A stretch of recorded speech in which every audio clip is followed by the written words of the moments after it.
ദൈവത്തിൻ്റെ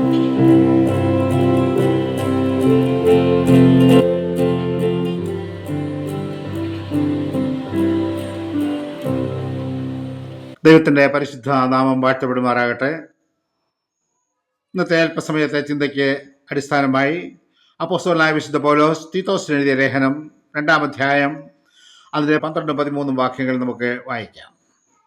നാം ഭാഗ്യകരമായ പ്രത്യാശയ്ക്കായിട്ടും മഹാദൈവവും നമ്മുടെ രക്ഷിതാവുമായ യേശുക്രിസ്തുവിൻ്റെ തേജസ്സിൻ്റെ പ്രത്യക്ഷതയ്ക്കായിട്ടും കാത്തുകൊണ്ട് ഭക്തികേടും പ്രപഞ്ചമോഹങ്ങളും വർജിച്ചിട്ട് ഈ ലോകത്തിൽ സുബോധത്തോടും നീതിയോടും ദൈവഭക്തിയോടും കൂടെ ജീവിച്ചു പോരേണ്ടതിന് അത് നമ്മെ ശിക്ഷിച്ച് ഉണർത്തുന്നു.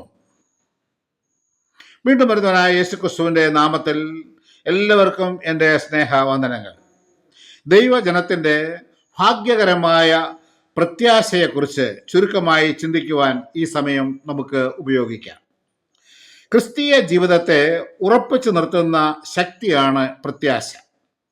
രക്ഷിക്കപ്പെട്ട ദൈവമക്കൾക്കാണ് ഈ പ്രത്യാശ ഉള്ളത്. എഫെസ്യ ലേഖനം 2-ാം അധ്യായത്തിൻ്റെ 8-ാം വാക്യം, കൃപയാലല്ലോ നിങ്ങൾ വിശ്വാസം മൂലം രക്ഷിക്കപ്പെട്ടിരിക്കുന്നത്, അതിനും നിങ്ങൾ കാരണമല്ല, ദൈവത്തിൻ്റെ ദാനമത്രേ ആകുന്നു. യേശുക്രിസ്തുവിലുള്ള വിശ്വാസത്താൽ ദൈവത്തിൻ്റെ കൃപയാൽ രക്ഷ നമുക്ക് ദാനമായി ലഭിച്ചു. എഫെസ്യ ലേഖനം 3-ാം അധ്യായം 17 മുതൽ 19 വരെയുള്ള വാക്യങ്ങളിൽ സ്നേഹത്തിൽ വേരൂന്നി വളരുമ്പോൾ സ്വാഭാവികമായി പ്രതികൂലങ്ങൾ അടിക്കടി ഉണ്ടാകുവാൻ ഇടയുണ്ട്. അവ പലപ്പോഴും നമ്മുടെ വിശ്വാസത്തിൻ്റെ ശോധനകളായി തീരാറും ഉണ്ട്. അപ്രകാരമുള്ള നമ്മുടെ വിശ്വാസത്തിൻ്റെ പരിശോധനയെക്കുറിച്ച് പത്രോസ് പറയുന്നത് ഇവിടെ ശ്രദ്ധിക്കേണ്ടതാണ്. പത്രോസ് എഴുതിയ 1-ാം ലേഖനം 1-ാം അധ്യായം 7-ാം വാക്യം, അഴിഞ്ഞു പോകുന്നതും തീയിൽ ശോധന കഴിക്കുന്നതുമായ പൊന്നിനേക്കാൾ നിങ്ങളുടെ വിശ്വാസത്തിൻ്റെ പരിശോധന വിലയേറിയത് എന്ന് യേശുക്രിസ്തുവിൻ്റെ പ്രത്യക്ഷതയിൽ പുകഴ്ചയ്ക്കും തേജസ്സിനും മാനത്തിനുമായി കാണുവാൻ ഇങ്ങനെ ഇടവരും. ഈ വിശ്വാസത്തിൻ്റെ പരിശോധന ദൈവ പൈതൽ പിന്മാറിപ്പോകുവാനോ തകർന്നു പോകുവാനോ അല്ല. സ്വർണം സ്ഫുടം ചെയ്ത് എടുക്കുന്നത് പോലെ മാലിന്യങ്ങൾ എല്ലാം നീക്കി ശുദ്ധീകരിക്കുന്ന ഒരു പ്രക്രിയ ആയിരിക്കാം. ഒരു ദൈവപൈതലിൻ്റെ പ്രത്യാശയുടെ പൂർത്തീകരണത്തിൽ, ആ മഹാദിനത്തിൽ നാം കർത്താവിനെ മുഖാമുഖമായി കാണുമ്പോൾ, ഒരു ദൈവിക ന്യായസ്ഥാനത്തിന് മുമ്പിൽ നാം നിൽക്കുമ്പോൾ, അവൻ്റെ മുമ്പിൽ പുകഴ്ചയ്ക്കും മാനത്തിനും തേജസ്സിനും മുഖാന്തരമായി തീരും. ദൈവത്തിന് സ്തോത്രം. ഈ വലിയ പ്രത്യാശയാൽ നമ്മുടെ ഹൃദയങ്ങൾ നിറയട്ടെ. ഈ പ്രത്യാശയെക്കുറിച്ച് എബ്രായ ലേഖനകർത്താവ് പറയുന്നത് ശ്രദ്ധേയമത്രേ. എബ്രായ ലേഖനം 6-ാം അധ്യായം 19-ാം വാക്യം, ആ പ്രത്യാശ നമുക്ക് ആത്മാവിൻ്റെ നങ്കൂരം തന്നെ, അത് നിശ്ചയവും സ്ഥിരവും തിരശ്ശീലയ്ക്കകത്തേക്ക് കടക്കുന്നതും ആകുന്നു. നങ്കൂരം എന്താണ്? സമുദ്രയാത്രയിൽ കപ്പലുകൾ കാറ്റിലും കോളിലും പ്രതികൂല സാഹചര്യങ്ങളിലും പെട്ട് ഉഴലുമ്പോൾ, ഒരു പക്ഷേ ദിശ തെറ്റി ഒലിച്ചു പോകുമ്പോൾ, ആ കപ്പലിനെ അവിടെ ഉറപ്പിച്ചു നിർത്തുവാൻ കപ്പിത്താൻ ഉപയോഗിക്കുന്ന വളരെ ഭാരമുള്ള ഉപകരണമാണ് നങ്കൂരം. അതുപോലെ ഈ ലോക ജീവിതത്തിൽ ദൈവജനം പ്രതികൂലതകളെയും പ്രതിസന്ധികളെയും നേരിടേണ്ടി വന്നേക്കാം. സാത്താൻ നമ്മെ തകർത്തു കളവാൻ സർവശക്തിയും ഉപയോഗിച്ചു എന്നും വരാം. എന്നാൽ പ്രത്യാശയുടെ നങ്കൂരത്താൽ, വിശ്വാസത്താൽ നമുക്ക് ഉറച്ചു നിൽക്കുവാൻ കഴിയും. പരിശുദ്ധാത്മാവ് ആ വലിയ പ്രവർത്തനം ഏറ്റെടുക്കും. നാം സുരക്ഷിതർ ആയിരിക്കും. ആത്മാവിൻ്റെ ഈ നങ്കൂരം ഈ ലോകത്തിൻ്റെ ഇളകുന്ന മണൽത്തരികളിലല്ല ഇട്ടിരിക്കുന്നത്. അത് സ്വർഗീയ വിശുദ്ധ മന്ദിരത്തിലാണ് പിടിമുറുക്കിയിരിക്കുന്നത്. ദൈവസന്നിധിയിൽ തിരശ്ശീലയ്ക്കപ്പുറം അത് ഭദ്രമായിരിക്കും. നാമും അവൻ്റെ സന്നിധിയിൽ ഭദ്രമായി കാക്കപ്പെടും. ഈ ഭാഗ്യകരമായ പ്രത്യാശയാണ് ദൈവമക്കളായ നമുക്ക് ഓരോരുത്തർക്കും നൽകപ്പെട്ടിരിക്കുന്നത്. റോമാലേഖനം 8-ാം അധ്യായം 24-ാം വാക്യത്തിൽ പ്രത്യാശയാലല്ലോ നാം രക്ഷിക്കപ്പെട്ടിരിക്കുന്നത് എന്ന് നാം കാണുന്നു. ഇത് നമ്മുടെ രക്ഷയുടെ പൂർത്തീകരണത്തെ, അഥവാ ഭാവിയിൽ നടക്കുന്ന നമ്മുടെ ശരീരത്തിൻ്റെ വീണ്ടെടുപ്പിനെ കാണിക്കുന്നു. റോമാലേഖനം 8-ാം അധ്യായം 23-ാം വാക്യത്തിൽ അത് കൂടുതൽ വ്യക്തമാകുന്നു. ആത്മാവ് എന്ന ആദ്യദാനം ലഭിച്ചിരിക്കുന്ന നാമും നമ്മുടെ ശരീരത്തിന്റെ വീണ്ടെടുപ്പായ പുത്രത്വത്തിന് കാത്തുകൊണ്ട് ഉള്ളിൽ ഞരങ്ങുന്നു. പ്രത്യാശയാലല്ലോ നാം രക്ഷിക്കപ്പെട്ടിരിക്കുന്നത്. പ്രത്യാശയുടെ വീണ്ടെടുപ്പിൻ ശക്തിയെക്കുറിച്ച് പ്രവാചകനായ ഇരമ്യാവ് പറയുന്നു, നാം മുടിഞ്ഞു പോകാതിരിക്കുന്നത് യഹോവയുടെ ദയയാകുന്നു. അതുകൊണ്ട് ഞാൻ അവനിൽ പ്രത്യാശിക്കുന്നു. തന്നെ കാത്തിരിക്കുന്നവർക്കും തന്നെ അന്വേഷിക്കുന്നവനും യഹോവ നല്ലവൻ. യഹോവയുടെ രക്ഷയ്ക്കായി മിണ്ടാതെ കാത്തിരിക്കുന്നത് നല്ലത്. വിലാപങ്ങൾ 3-ാം അധ്യായം 21 മുതൽ 25 വരെയുള്ള വാക്യങ്ങളാണ്. ദൈവവചനത്തിൽ പൂർണ്ണമായ വിശ്വാസവും പ്രത്യാശയും ഉള്ളവനായിരുന്നു ഇരമ്യാവ്. അതുകൊണ്ടാണ് ദൈവകൽപ്പന അനുസരിച്ച് യുദ്ധത്തിൽ തകർന്ന അനാഥോത്തിൽ പ്രതീക്ഷയോടെ താൻ സ്ഥലം വാങ്ങി തൻ്റെ പേരിൽ രജിസ്റ്റർ ചെയ്തത്. യിരെമ്യാ പ്രവചനം 32-ാം അധ്യായത്തിൻ്റെ 6 മുതൽ 15 വരെയുള്ള വാക്യങ്ങളിലെ ആ സംഭവം നമുക്കിവിടെ കാണുവാനായിട്ട് സാധിക്കും.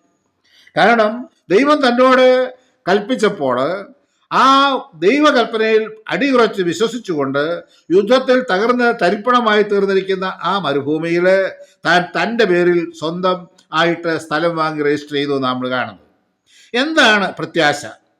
നിറവേറും എന്ന് പ്രതീക്ഷിക്കുന്ന ഒരു ആഗ്രഹത്തെ താലോലിക്കുന്നതാണ് പ്രത്യാശ എന്ന് പറയാം.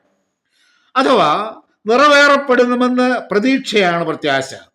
അതുമല്ലെങ്കിൽ ഉറപ്പായ ഒന്നിനു വേണ്ടിയുള്ള കാത്തിരിപ്പാണ് പ്രത്യാശ എന്ന് നമുക്ക് പറയാൻ കഴിയും. പ്രത്യാശയെക്കുറിച്ച് ചില കാര്യങ്ങൾ നമുക്ക് ചുരുക്കമായിട്ട് നോക്കാം. ഒന്നാമത്, പ്രത്യാശയുടെ അടിസ്ഥാനം എന്താണ്? നമ്മുടെ പ്രത്യാശയുടെ അടിസ്ഥാനം ദൈവവും അവൻ അരുളി ചെയ്തിരിക്കുന്ന വചനങ്ങളുമാണ്.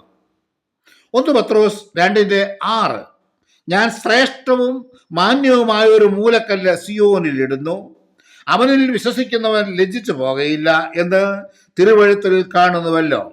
വിശ്വസിക്കുന്ന നിങ്ങൾക്ക് ആ മാന്യത ഉണ്ട്. ഇനിയും റോമാലേഖനം 15-ാം അധ്യായത്തിന്റെ 13-ാം വാക്യം നോക്കുമ്പോൾ, എന്നാൽ പ്രത്യാശ നൽകുന്ന ദൈവം പരിശുദ്ധാത്മാവിന്റെ ശക്തിയാൽ നിങ്ങൾ പ്രത്യാശയിൽ സമൃദ്ധിയുള്ളവരായി വിശ്വസിക്കുന്നതിലുള്ള സകല സന്തോഷവും സമാധാനവും കൊണ്ട് നിങ്ങളെ നിറയ്ക്കുമാറാകട്ടെ. ഇത് ഒരു ആശീർവാദമായിട്ട് നമുക്ക് കാണാം. കുറച്ചുകൂടെ ഒന്ന് വ്യക്തമായിട്ട് നമുക്ക് ചിന്തിക്കുവാൻ യേശുക്രിസ്തു തന്നെ തൻ്റെ ശിഷ്യന്മാരോട് പറഞ്ഞ വാക്കുകൾ നമുക്കിവിടെ കാണാം. യോഹന്നാന്റെ സുവിശേഷം 14-ാം അധ്യായത്തിന്റെ 2-3 വാക്യങ്ങൾ, എൻ്റെ പിതാവിൻ്റെ ഭവനത്തിൽ അനേക വാസസ്ഥലങ്ങളുണ്ട്, ഇല്ലെങ്കിൽ ഞാൻ നിങ്ങളോട് പറയുമായിരുന്നു. ഞാൻ നിങ്ങൾക്ക് സ്ഥലമൊരുക്കുവാൻ പോകുന്നു. ഞാൻ പോയി നിങ്ങൾക്ക് സ്ഥലമൊരുക്കിയാൽ ഞാൻ ഇരിക്കുന്ന ഇടത്ത് നിങ്ങളും ഇരിക്കേണ്ടതിന് പിന്നെയും വന്ന് നിങ്ങളെ എൻ്റെ അടുക്കൽ ചേർത്തുകൊള്ളും. എത്ര പ്രത്യാശ നിർഭരമായ വചനങ്ങളാണ് പ്രിയപ്പെട്ടവരെ ഇത്. ദൈവത്തിൻ്റെ മാറ്റമില്ലാത്ത വചനത്തിലാണ് നാം ഓരോരുത്തരും പ്രത്യാശ വെച്ചിരിക്കുന്നത്. രണ്ടാമതായി, പ്രത്യാശ ഒരു വാതിലാണ് എന്ന് നമുക്ക് കാണാം. ഭാവിയിലേക്ക് തുറക്കുന്ന ഒരു വാതിലാണ് പ്രത്യാശ. ആ വാതിൽ ദൈവകരങ്ങളിലാണ്. അത് ഏത് സമയത്തും തുറക്കപ്പെടും എന്നതിനാൽ ദൈവജനം അതിനായി നോക്കി പാർക്കണം. ഹോശേയ പ്രവചനം 2-ാം അധ്യായത്തിന്റെ 15-ാം വാക്യത്തിൽ ഇപ്രകാരം വായിക്കുന്നു, അവിടെ നിന്നും ഞാൻ അവൾക്ക് മുന്തിരിത്തോട്ടങ്ങളെയും പ്രത്യാശയുടെ വാതിലായി ആഖോർ താഴ്വരയെയും കൊടുക്കും. അവൾ അവിടെ അവളുടെ യൗവനകാലത്തിൽ എന്ന പോലെ, അവൾ മിസ്രയീം ദേശത്തു നിന്നും പുറപ്പെട്ടു വന്ന നാളിൽ എന്ന പോലെയും വിധേയ ആകും. ആഖോർ താഴ്വര പ്രശ്നങ്ങളുടെയും പ്രതിബന്ധങ്ങളുടെയും പ്രതിരൂപമായി സങ്കല്പിക്കാം.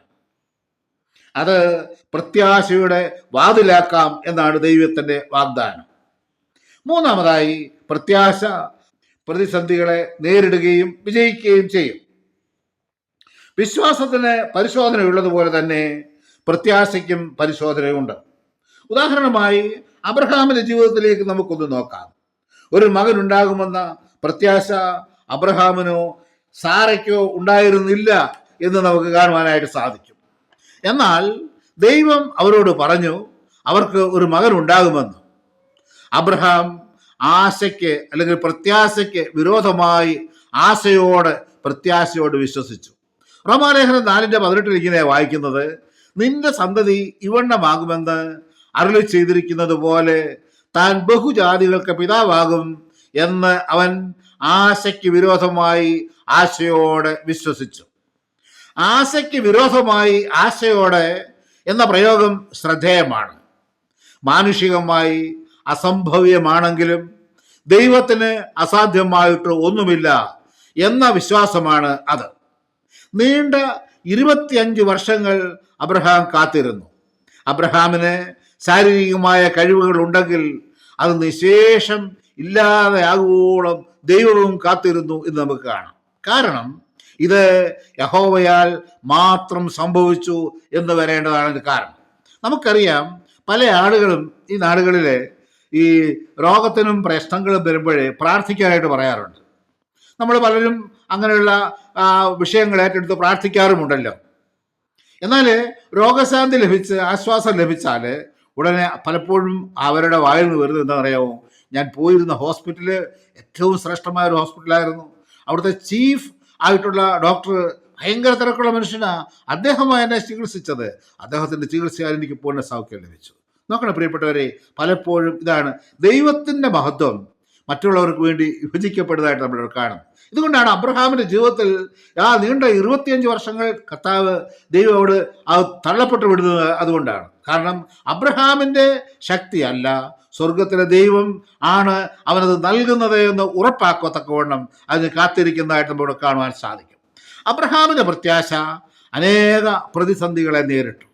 25 വർഷങ്ങളിലെ ഓരോ ദിനവും അവൻ്റെ പ്രത്യാശയ്ക്ക് മങ്ങലേറ്റിട്ടുണ്ട് എന്ന് ദൈവത്തിൻ്റെ വചനം വായിക്കുമ്പോൾ നമുക്ക് മനസ്സിലാക്കാമല്ലോ. എങ്കിലും അബ്രഹാം അവയെ ജയിച്ചു. വാഗ്ദത്തം അവൻ നേടിയെടുക്കുന്നതായിട്ട് ദൈവവചനത്തിലൂടെ നാം കാണും. പലപ്പോഴും നമ്മുടെ ജീവിതത്തിലും ഇങ്ങനെ തന്നെയാണ്. പ്രതിസന്ധികളിൽ നമ്മുടെ എല്ലാവിധ പ്രതീക്ഷകളും അസ്തമിക്കുമ്പോൾ, അഥവാ നാം തോറ്റു സുല്ലിട്ട് കഴിയുമ്പോഴായിരിക്കാം ദൈവം പ്രവർത്തിക്കുന്നത്. കാരണം ദൈവം തൻ്റെ മഹത്വം ആർക്കും വിട്ടുകൊടുക്കുകയില്ല. നമ്മുടെ ദൈവം വാക്കുമാറാത്തവനാണ്. നമുക്ക് വേണ്ടത് അവൻ നിശ്ചയമായും ചെയ്തിരിക്കും. ഹല്ലേലൂയ, ദൈവത്തിന് സ്തോത്രം. നാലാമതായി, പ്രത്യാശ ആത്മാവിൻ്റെ നങ്കൂരമാണ്. അപ്പോസ്തലപ്രവൃത്തികൾ 27-ാം അധ്യായം 27 മുതലുള്ള വാക്യങ്ങളിൽ പൗലോസ് തൻ്റെ ജീവിതാനുഭവം വ്യക്തമാക്കുന്നതായിട്ട് കാണാം. നങ്കൂരമിടാതെ കപ്പലിന് കടലിൽ ഉറച്ചു നിൽക്കുവാൻ കഴിയുകയില്ല. അതുപോലെ ക്രിസ്തീയ ജീവിതത്തെ പ്രതിസന്ധികളുടെ നടുവിൽ ഉറപ്പിച്ചു നിർത്തുവാൻ പ്രത്യാശ അനിവാര്യമായിട്ടുള്ളതാണ്. പ്രത്യാശ നഷ്ടപ്പെട്ടാൽ ജീവിതം ദുസ്സഹമായി തീരും. ഒരു ദൈവവൈതലിന്റെ പ്രത്യാശ ദൈവത്തിൽ അടിസ്ഥാനമാക്കപ്പെട്ടതാണ്. ഞാൻ നിന്നെ ഒരു നാളും കൈവിടുകയില്ല എന്ന ദൈവിക വാഗ്ദത്വം ഏത് പ്രതിസന്ധിയെയും അതിജീവിക്കുവാൻ അവരെ സഹായിക്കും. തുടർന്ന് ചില വാഗ്ദത്തങ്ങൾ നമുക്കൊന്ന് നോക്കാം. യെശയ്യാ പ്രവചനം 43-ാം അധ്യായത്തിന്റെ 1-ാം വാക്യത്തിൽ, ഞാൻ നിന്നെ പേർ ചൊല്ലി വിളിച്ചിരിക്കുന്നു, നീ എനിക്കുള്ളവൻ തന്നെ. 43-ാം അധ്യായത്തിന്റെ 4-ാം വാക്യത്തില്, നീ എനിക്ക് വിലയേറിയവനും മാന്യനുമായി ഞാൻ നിന്നെ സ്നേഹിച്ചിരിക്കുന്നു. 41-ാം അധ്യായം 10-ാം വാക്യം, നീ ഭയപ്പെടേണ്ട, ഞാൻ നിന്നോട് കൂടെയുണ്ട്. നീ ഭ്രമിച്ചു നോക്കേണ്ട, ഞാൻ നിന്റെ ദൈവമാകുന്നു. ഞാൻ നിന്നെ ശക്തീകരിക്കും, ഞാൻ നിന്നെ സഹായിക്കും, എൻ്റെ നീതിയുള്ള വലം കൈ കൊണ്ട് ഞാൻ നിന്നെ താങ്ങും.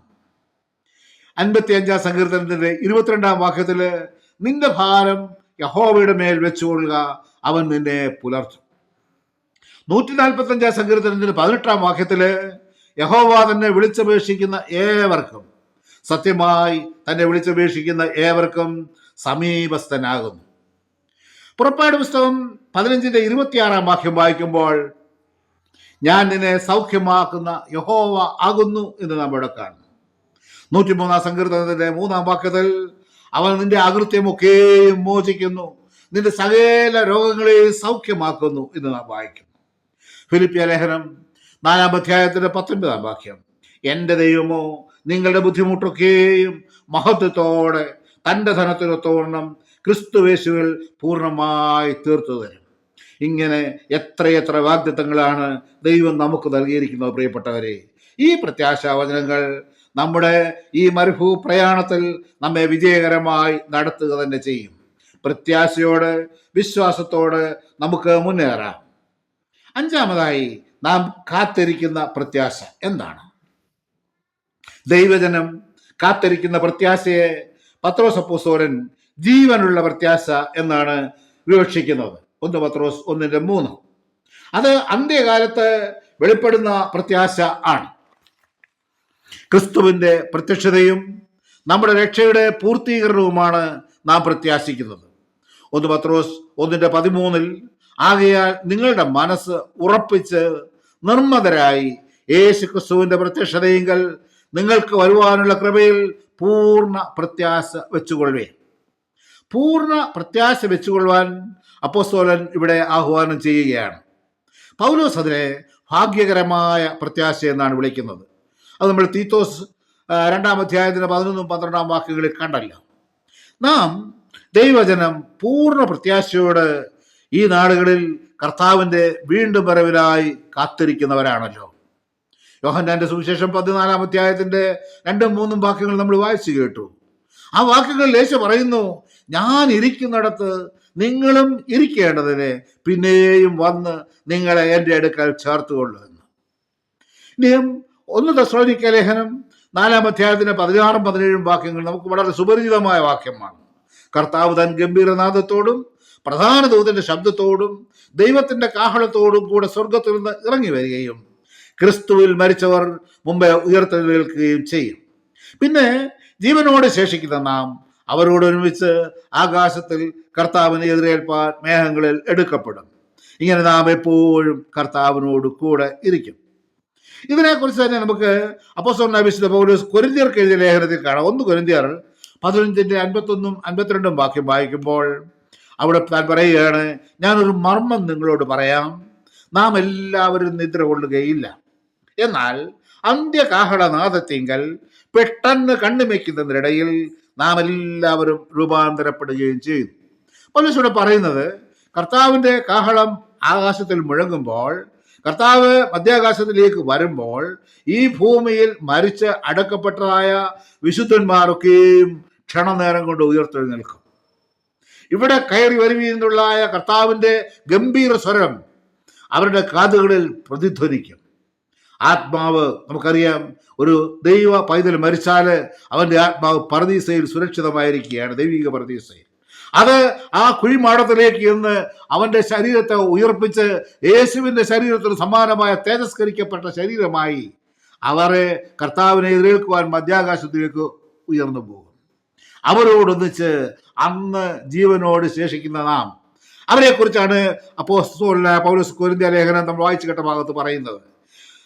നാം എല്ലാവരും നിദ്ര കൊള്ളുകയില്ല, എന്നാൽ അന്ത്യ കാഹളനാദത്തിങ്കൽ പെട്ടെന്ന് കണ്ണുവെക്കുന്നതിനിടയിൽ നാം എല്ലാവരും രൂപാന്തരപ്പെടും. നോക്കുക, ഒരു ഞൊടി ഇടകൊണ്ട് നാം തേജസ്കരിക്കപ്പെട്ട ഈ മൺമയമായ ശരീരം മാറ്റി ഈ ദ്രവത്വമുള്ള ശരീരം മാറി നാം അദ്രവത്വത്തെ പ്രാപിക്കും. നാം യേശു ക്രിസ്തുവിന്റെ ഉയർത്തെഴുന്നേറ്റ ശരീരം പോലെ തേജസ്കരിക്കപ്പെട്ട ശരീരവുമായി നാം മധ്യാകാശത്തിൽ കർത്താവിനെ എതിരേൽപ്പാൻ മേഘങ്ങളിൽ എടുക്കപ്പെടും. നമ്മുടെ കർത്താവിന്റെ പ്രത്യക്ഷത അത് നമ്മുടെ ഭാഗ്യകരമായ പ്രത്യാശയാണ്. ഒരു ദൈവവൈതലിന്റെ ജീവിതത്തിലെ ഈ നാടുകളിലെ ഏറ്റവും പ്രധാനമായ പ്രത്യാശയാണ്. അതിനുവേണ്ടിയാണ് നാം ഓരോരുത്തരും കാത്തിരിക്കുന്നത്. നമ്മുടെ കർത്താവിന്റെ പ്രത്യക്ഷതയിൽ നാം രൂപാന്തരപ്പെടും. ഈ ലോകത്തിലെ നമ്മുടെ കഷ്ടതകൾക്ക് അറുതി വരും. നാം നമ്മുടെ വീണ്ടെടുപ്പുകാരനും രാജാതിരാജനും കർത്താവുമായ യേശുവിനോട് ഒത്തുചേരും. നിത്യയുഗങ്ങൾ നാം അവനോട് കൂടെ വസിക്കും. ഇതാണ് ദൈവിക പ്രത്യാശയുടെ ആത്യന്തിക അനുഭവം. പ്രിയപ്പെട്ടവരെ, ഈ ഭാഗ്യകരമായ പ്രത്യാശ നിങ്ങൾക്കായി യേശു ക്രിസ്തുവുമായുള്ള സമാഗമനത്തിനായി നമുക്കൊരുങ്ങാം. പ്രപഞ്ച മോഹങ്ങളെ വെടിയാം. ലോകസ്നേഹം ദൈവത്തോട് ശത്രുത്വം ഉണ്ടാക്കുന്നതാണ്. സുബോധത്തോടും നീതിയോടും ദൈവ സാന്നിധ്യ വെളിച്ചത്തിൽ ഭക്തിയോടുകൂടെ ജീവിക്കാം. നാം ഇവിടെ ആയിരിക്കുമ്പോൾ ഇത് നമ്മുടെ നിത്യഭവനമല്ല പ്രിയപ്പെട്ടവരെ, ഇത് നമ്മുടെ പ്രവാസഭവനമാണ്. നിത്യഭവനത്തിൽ കർത്താവിനോട് ഒത്തുവസിപ്പാൻ പരിശുദ്ധാത്മാവ് നമ്മെ ഏവരെയും സഹായിക്കുമാറാകട്ടെ. ആമേൻ.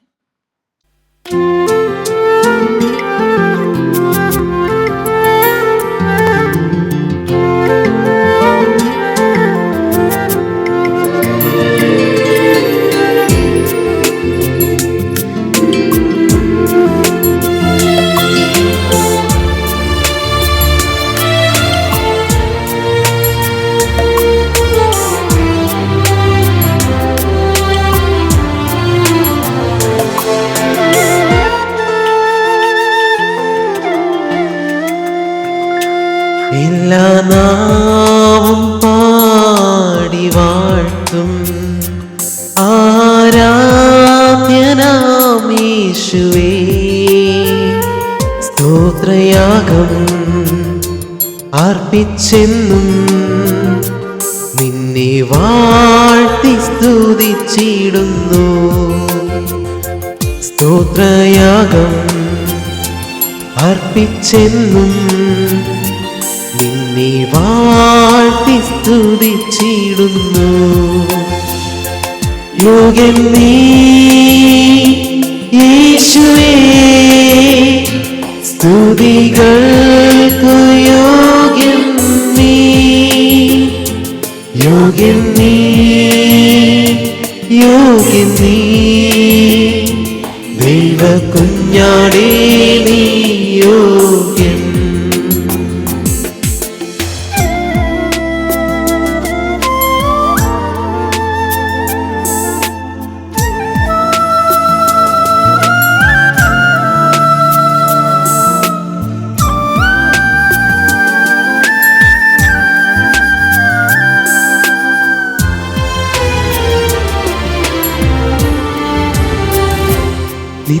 നിത്യമായി സ്നേഹിച്ചെന്നെ തിരുനീണത്താൽ വീണ്ടെടുത്തു. ഉയർത്തെന്നും ജീവിക്കുന്നു, മരണത്തെ ജയിച്ചവനേ. ഉയർത്തെന്നും ജീവിക്കുന്നു, മരണത്തെ ജയിച്ചവനേ. യോഗ്യൻ നീ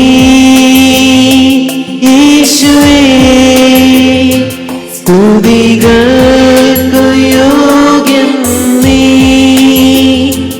യോഗ്യൻ നീ, യോഗ്യൻ നീ,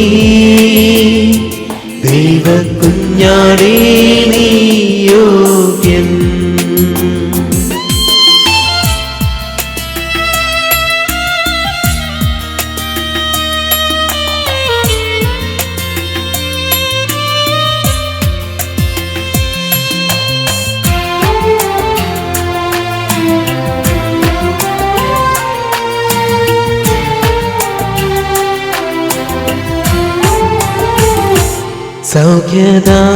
സൗഖ്യദായകൻ യേശു, അടിപ്പിണരാ സൗഖ്യം നൽകി.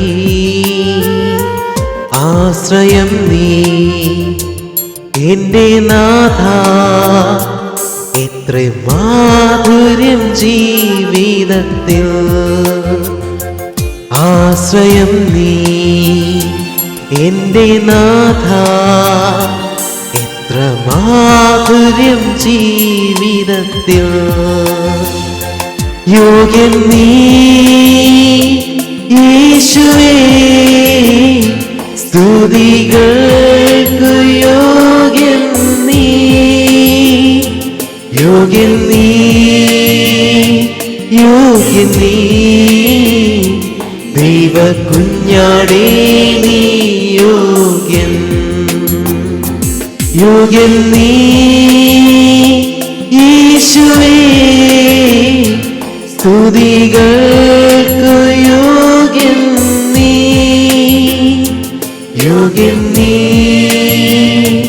യോഗ്യൻ നീ, ദൈവ കുഞ്ഞാടേ നീ യോഗ്യൻ. ദൈവ കുഞ്ഞാടേ നീ യോഗ്യൻ. ദൈവ കുഞ്ഞാടേ നീ യോഗ്യൻ.